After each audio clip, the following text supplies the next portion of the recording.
नश्व और अमार का रिश्ता शुरू से ही विवादों और मतभेदों से भरा रहा है।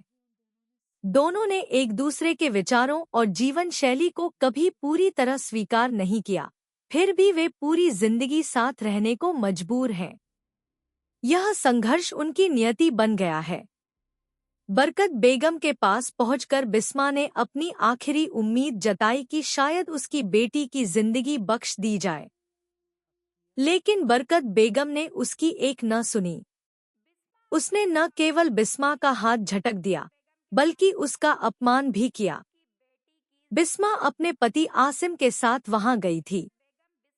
जब आसिम ने देखा कि उसकी पत्नी का इतना अपमान हो रहा है, तो वह चुप नहीं रह सका।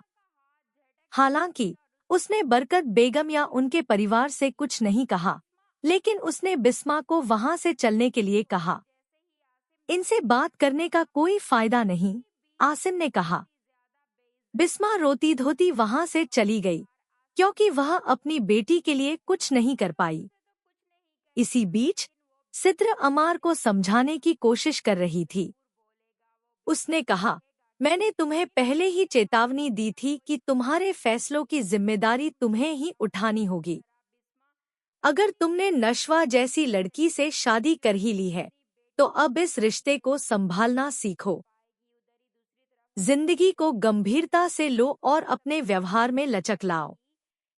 अमार और नशवा का रिश्ता टकरावों से भरा था, लेकिन अब उनके पास इसके साथ जीने के अलावा कोई चारा नहीं था।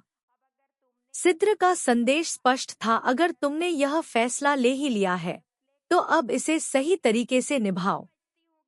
इस पूरी स्थिति में बिस्मा की मजबूरी और आसिम का धैर्य दिखाई देता है।